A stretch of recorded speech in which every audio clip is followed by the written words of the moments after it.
Hello everybody, this is Johnny Vargas, the Budget Mechanic. I'm showing you how to save money by doing it yourself. Today we're going to change the front brake pads on a 2003 Ford Expedition. First, remove the tire.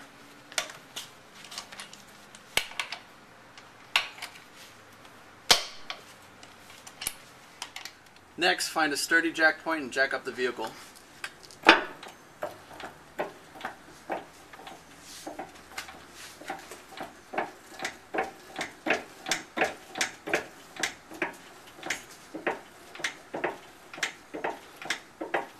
After you have it jacked up, go ahead and place the jack stand underneath the jack point and lower it down. After you take off the wheel, locate your caliper. Your caliper is here and you need to take off the two bolts. There's one on the top and one on the bottom. Now let's take off the bolts.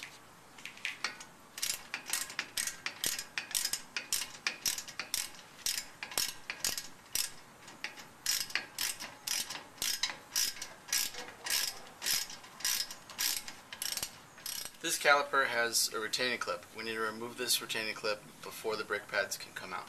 So go ahead and grab one or two pairs of needle nose pliers and grab one of the edges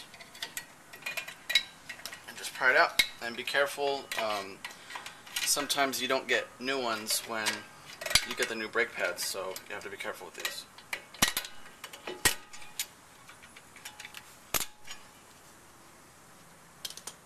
Next, grab a screwdriver and pry the caliper off, like so. When you get the caliper off, make sure not to let it hang.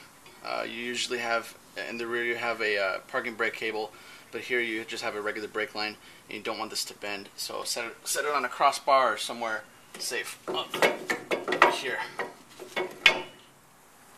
Next, you're going to remove your old brake pads. The first one, the outside one, just slips off like that. Be careful not to break any of these clips, because you usually don't get new ones. You got to reuse the old ones.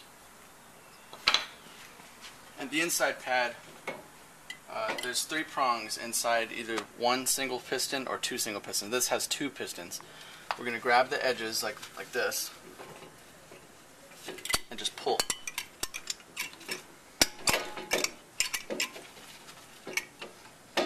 Sometimes you have to get in there with a screwdriver, but if you're lucky enough, they'll just come out.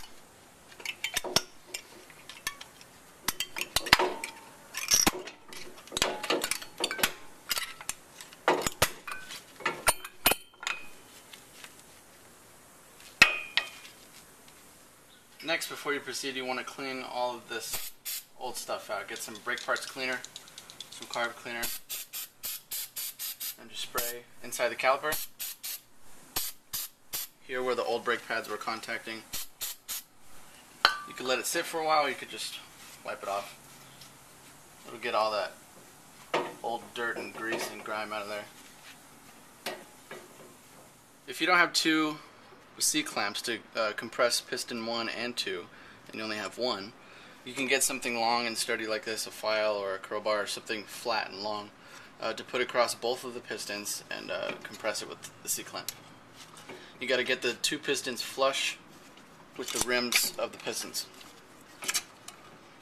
After you take the C-clamp off of the caliper, go ahead and stick your brake pad in. This outside one just slips in just like that. After you put it in, grab some brake lube from AutoZone or O'Reilly and put it here at a point of contact and here. These are the 2 points of contact on the caliper.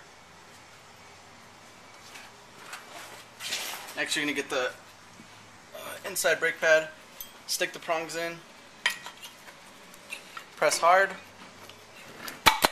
should pop right in. You're also going to put brake lube here and here. After you do that, go ahead and grab the caliper, slip it right in. Next, go ahead and put the bolts back in.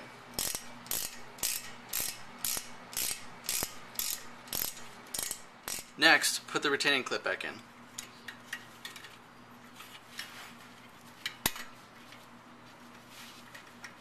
Next, we're going to bleed the brakes. In the back of the caliper, there's a little pressure release that has a rubber nipple on it. You take the rubber off and you stick a socket around. In this case, it's 3/8. You're going to loosen it slightly put a bucket or a drain pan underneath because you will lose some brake fluid.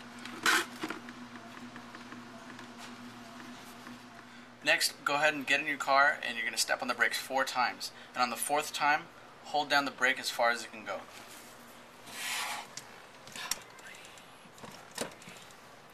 Here's the 4th time. Now, while the brake is being depressed, go back. There's a 2-man job. Go back over there to the pressure release, tighten it back up, and then release your foot from the brake. After you do the same to the other side, go ahead and put the wheel back on and take it for a test drive. I'm Johnny Vargas, the budget mechanic, showing you how to save money by doing it yourself. Thank you very much for watching, and please subscribe.